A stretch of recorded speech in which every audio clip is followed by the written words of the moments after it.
लगा दो आग पानी में जवानी उसे कहते हैं, और बन के दिखाओ टॉपर कहानी उसे कहते हैं। अगर तुम्हारी रगों में खून नहीं जुनून दौड़ता है, अगर तुम्हारी धड़कनों में जीतने का नशा है, तो आइए मंजिल को उसकी औकात दिखाते हैं। तैयार रहना, मैं पूरे जोश के साथ आपके बीच होऊंगा, और माँ तेरे पसीने की हर एक बूंद को मोती से चमकाऊंगा। तो सपने बड़े देखना, पूरा करके तेरा सिर नहीं दिखलाएगा। नमस्कार साथियों, स्वागत करता हूं आप सभी का आज के इस लाइव क्लास में। आज के इस क्लास में हम लोग अपने संस्कृत बुक का त्रयोदश पाठ विश्व शांति पढ़ने जा रहे हैं। विश्व शांति कहने का मतलब है कि पूरे विश्व में शांति के वातावरण के बारे में आज हम लोग बात करेंगे।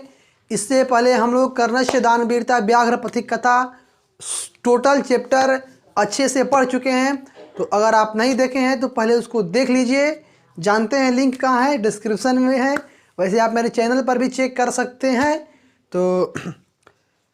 तो आज हम लोग शुरू करेंगे जो पाठ है विश्व शांति। और पाठ को शुरू करने से पहले है आज का मोटिवेशनल डायलॉग। देखिए आज का क्या है मोटिवेशनल डायलॉग, कि भरोसा अगर खुदा पर है तो जो लिखा है तकदीर में वहीं पाओगे।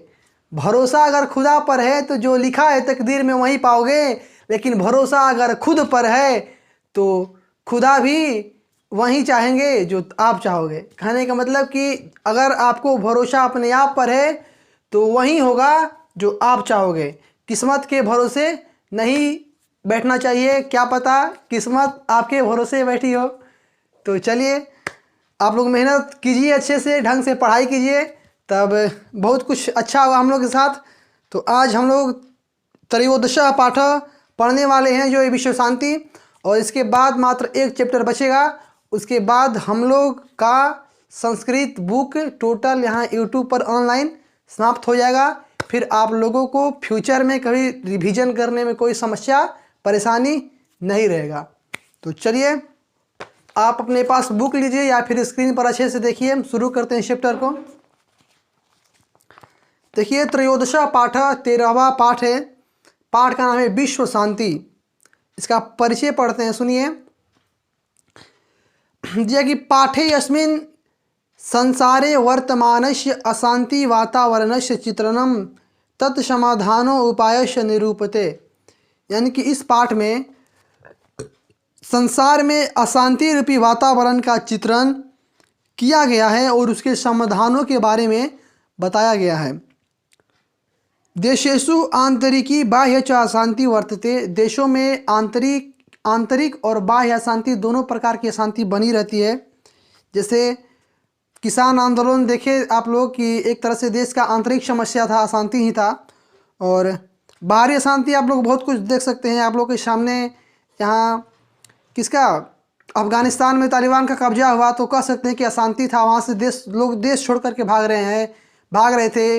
एरोप्लेन पर ऊपर बैठ जाते थे, सोचिए वैसा स्थिति था वहाँ का। तो सब लोग देश से भागना चाहता था। कहने का मतलब कि एक वैश्विक अशांति था। और आगे है कि तत् उपेक्षम न कश्चित स्वजीवनम नेतु समर्थम। अगर देश में अशांति बना रहेगा तो लोग अपने जीवन को जीने में असमर्थ होने लगेंगे। और स्वयं अशांति सार्वभौमिकी वर्तते इति दुखस्य विषय। और यह अशांति कहीं एक जगह का बात नहीं है, यह सार्वभौमिक है, सभी देशों में है। तो यह कैसा विषय है, तो यह एक दुख का विषय है, अर्थात अशांति दुख का विषय है। सर्वे जना तया अशांतया चिंतिता। सभी लोग इस अशांति से चिंतित है। और संसारे तत् निवारणाय प्रयासा क्रियन्ते। और जो संसार है, जो विश्व है, इस अशांति से निपटने के लिए, इसको भगाने के लिए प्रयास कर रहा है।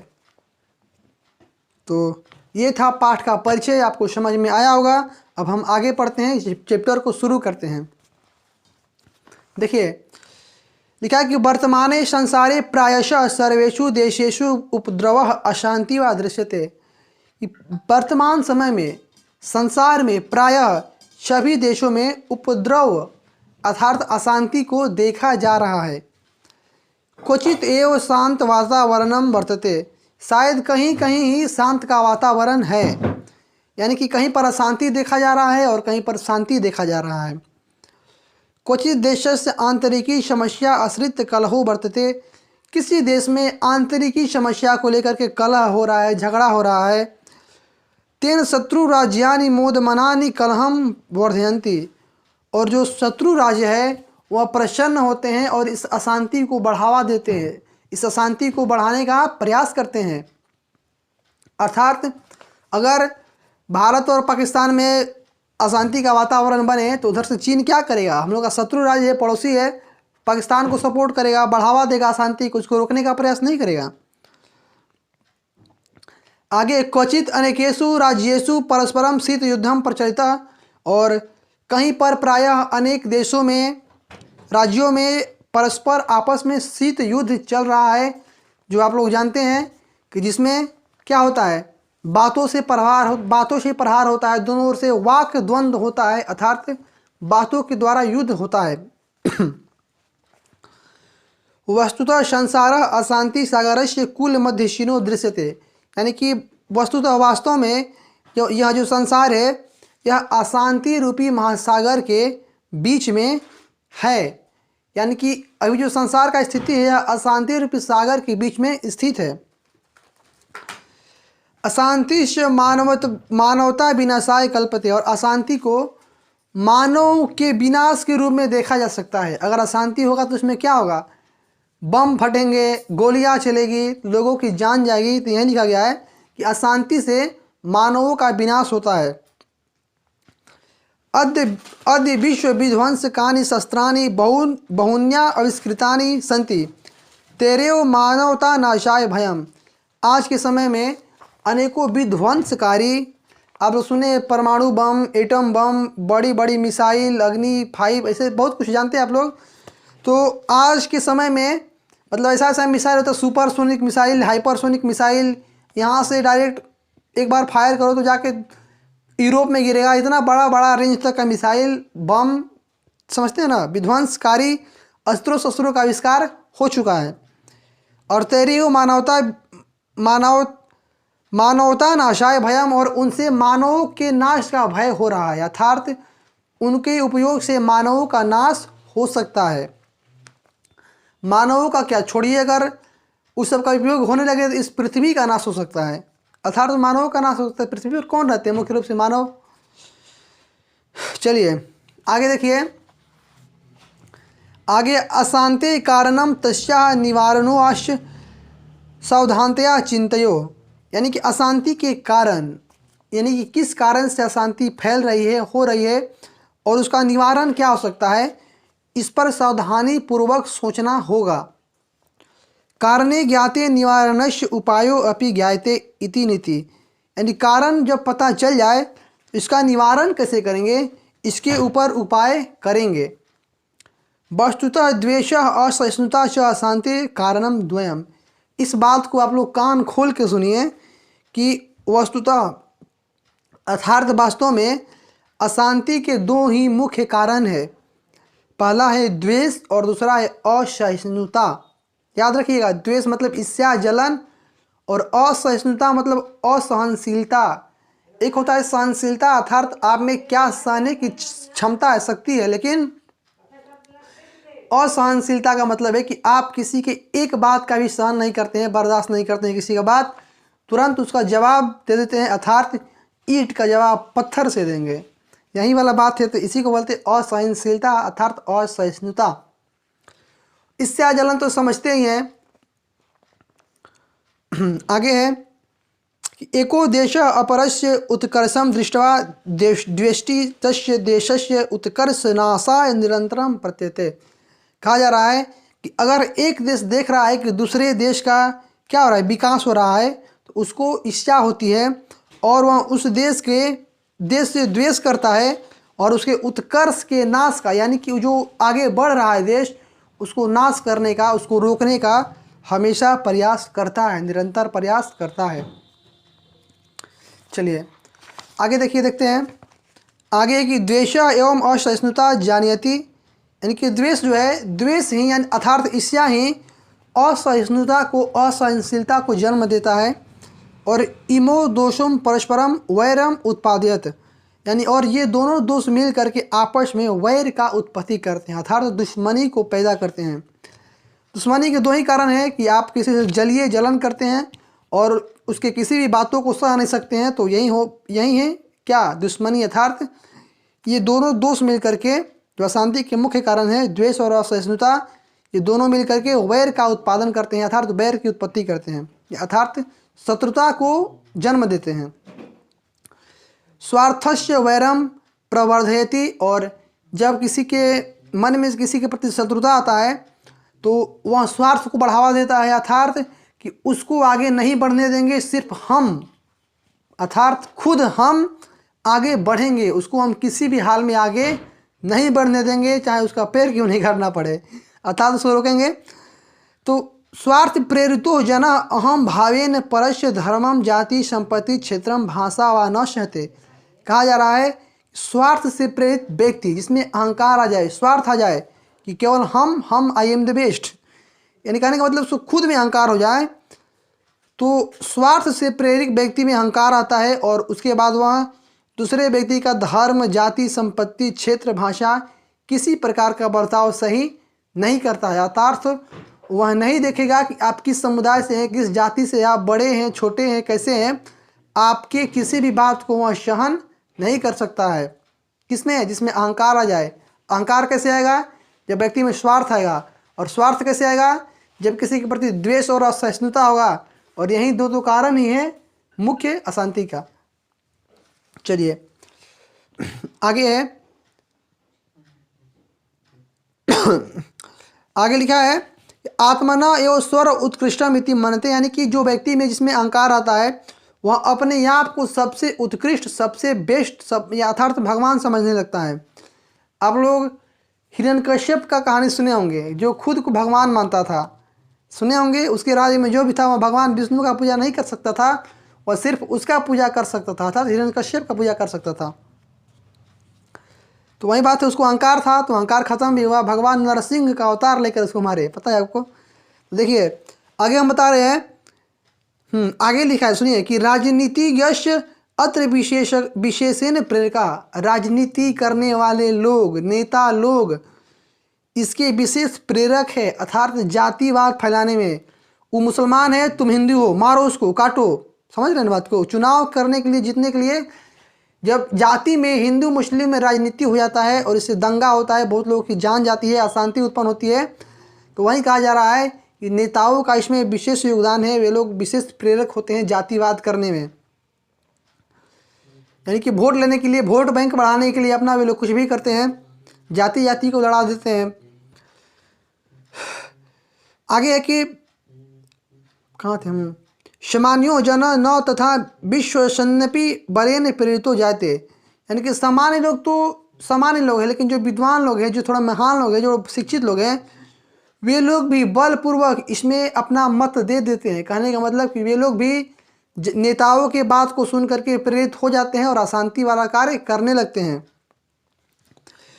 स्वार्थो उपदेश बलम पूर्वकम निवारणीय, जो स्वार्थ का उपदेश है, जो व्यक्ति के अंदर स्वार्थ है उसको बलपूर्वक हराया जा सकता है, उसको हटाया जा सकता है।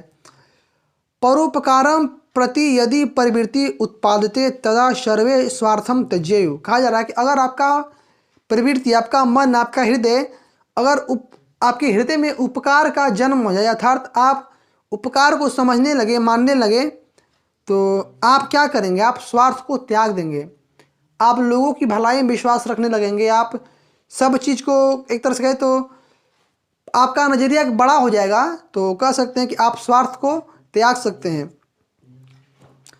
आगे है कि अत्र महापुरुषा विद्वांस चिंतकाश न बिरला संति, अर्थात यहाँ पर महापुरुषों का, विद्वानों का, सोचने वाले लोगों का, चिंता करने वाले लोगों का कमी नहीं है।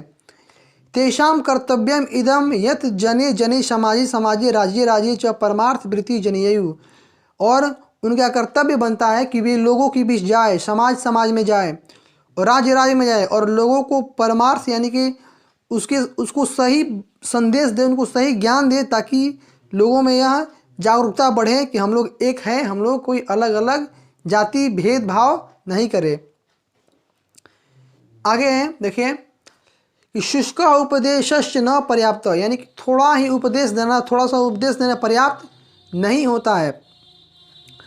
प्रत्युत त्वस्य कार्यावंच जीवने निर्वाह, यानी कि आपको थोड़ा सा उपदेश देने में काम नहीं चलेगा। प्रत्युत यानी कि आप जो है इसको कार्य बनाइए, अर्थात इसको पालन कीजिए, जीवन में इसको उतारिए, आप आत्मसात कीजिए। क्योंकि उक्तम च और सही कहा गया है कि ज्ञानम भारम क्रिया बिना, अर्थात आप उपदेश दे सकते हैं लेकिन उपदेश का पालन नहीं कर सकते हैं तो आपका जो उपदेश है वह भार के समान है, बेकार है, क्योंकि आप उस उपदेश के अनुसार काम नहीं करते हैं। आप लोग से पूछा जाए कि आप लोग कितना नंबर लाएंगे बोर्ड परीक्षा में, तो आप लोग बहुत बड़ा बड़ा बात बोल देते हैं अगर, और उसके अनुसार अगर काम नहीं करते हैं तो आप वहाँ तक कभी नहीं पहुँच सकते हैं। तो वही बात लिखा है, ज्ञानम भारम क्रिया बिना। आपके पास बोलने का क्षमता है, कुछ बोल देते हैं, लेकिन उसके अनुसार आप क्रिया नहीं कीजिएगा तो आप वहाँ तक नहीं पहुँच पाइएगा।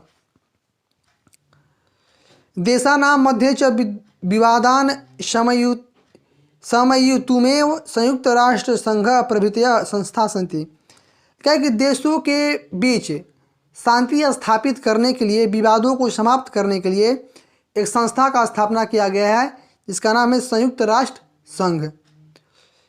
ताश्च काले काले आश्रितकम अपि विश्व युद्धम निवारयन्ति, और ये समय समय पर विश्व युद्ध होने पे रोकता है, अर्थात झगड़ा को यहाँ रोकता है। यह संस्था विश्व युद्ध को भी रोक सकता है, यानी कि निवारती, यानी उसको समाप्त कर सकता है। भगवान बुद्धे पुराण काले एवं वैरेन वैरस्य समनम असंभवम प्रोक्तवान। पुराने समय में ही, बहुत पुराने समय में भगवान बुद्ध कह गए थे कि वैर से वैर का सामना करना असंभव है, अर्थात शत्रुता का शत्रुता से सामना करना असंभव है। अगर आप भी किसी के प्रति शत्रु मानते हैं और वो भी आपको मानता है तो आप दोनों के बीच शांति स्थापित नहीं हो सकती है। अवैरेन करुणया मैत्री भावेन च वैरस्य शांति भवति इति सर्वे मन्यते, यानी कि अवैरेन मित्रता से, मित्रता के भाव से, करुणा से, और यानी क्या है कि मित्रता के भाव से, भाईचारे के भाव से, करुणा से, प्रेम भाव से ही शांति की स्थापना हो सकती है। इस बात को सभी लोग मानते हैं। अब जानते हैं गांधी जी को ही मान लीजिए, अहिंसा के पुजारी थे, सत्य एवं अहिंसा के पुजारी। तो इनका भी यही था कि हम दुश्मनी नहीं करेंगे आपसे, लेकिन हम देश को आज़ाद करके दिखाएंगे। तो यही बात था। तो चलिए आगे है कि भारतीय नीतिकारा सत्यम उद्घोषयन्ति। भारतीय नीतिकार सत्य ही कहते हैं कि अयम निज परो वेति गणना लघुचेत साम उदार चरितानाम तु वैसुदेव कुटुंबकम। यह उसका है, वह तुम्हारा है, वह मेरा है, ठीक है, वे उन लोगों का है। ऐसा गणना करने वाले, ऐसे बोलने वाले लघुचेत साम, यानी कि छोटे हृदय वाले मूर्ख व्यक्ति होते हैं। उदार चरितानाम तो वसुधैव कुटुंबकम। बड़े उदार व्यक्तियों के लिए, विद्वान व्यक्तियों के लिए, महान व्यक्तियों के लिए पूरा कुटुंब ही, पूरा संसार ही उनका परिवार के समान होता है। इसका अर्थ है कि उसका है, वह मेरा है, वह तुम्हारा है, ऐसा बोलने वाले छोटे हृदय वाले लोग होते हैं। और उदार व्यक्तियों के लिए पूरे संसार ही क्या होता है, कुटुंब के समान, अर्थात उनका परिवार के समान होता है। आगे थोड़ा सा बचा देखिए, लिखा है पर पीड़नम आत्मनाशाय जायते, यानी कि अगर आप किसी दूसरे को पीड़ा देंगे, दूसरे को कष्ट देंगे, पर पीड़नम, तो आत्मनाशाय जायते, यानी कि आपका ही उसे नाश होगा, आपका ही विनाश होगा। परोपकारस्य शांति कारणम होती है, और परोपकार शांति का कारण होता है। अगर आप किसी को परोपकार कीजिएगा, मदद कीजिए, उपकार कीजिए, तो वह शांति का कारण होगा। अद्यपि परस्य देशस्य संकट काले अन्य देशा सहायता राशि सामग्री च प्रसयन्ति इति विश्व शांति सूर्योदयो दृश्यते। खैर कि आज देखा जा रहा है कि देश एक दूसरे में संकट के स्थिति में एक दूसरे देश को सहायता राशि भेज रहे हैं, और इससे लग रहा है कि विश्व शांति का सूर्योदय हो रहा है, अर्थात अब विश्व में शांति का स्थापना हो सकता है। तो ये था पूरे पाठ का अर्थ। मैंने आप लोगों को एक एक बात को समझाने का प्रयास किया है, और आप लोग अगर ध्यान से देखेंगे तो आपका ये चैप्टर पूरे अच्छे तरह से क्लियर हो जाएगा। इस चैप्टर में प्रायः जो मुख्य बातें हैं वही है कि अशांति कितने मुख्य कारण हैं, 2 द्वेष और असहिष्णुता, और भगवान बुद्ध ने क्या कहा था, और किस किस प्रकार का अशांति है, एक आंतरिक है, एक बाहरी है, जो भी बात है तो आप लोग को हम पूरा बात बताए हैं। तो आप लोग का कर्तव्य बनता है कि आप इसको अच्छे से दिमाग में, ध्यान में याद रखें। और आपको वीडियो कैसा लगा कमेंट करके बता दीजिएगा। अब आपसे मिलते हैं लास्ट चैप्टर में, जो कि शास्त्र कारा। तो यहाँ तक के लिए धन्यवाद। वीडियो अच्छा लगा तो लाइक कर दीजिएगा, शेयर कर दीजिएगा और अपने मित्रों के साथ भी हमारे चैनल को शेयर कर दीजिएगा ताकि वे भी इसका फ़ायदा उठा सके। और मेरे चैनल को सब्सक्राइब भी कर लीजिएगा। धन्यवाद।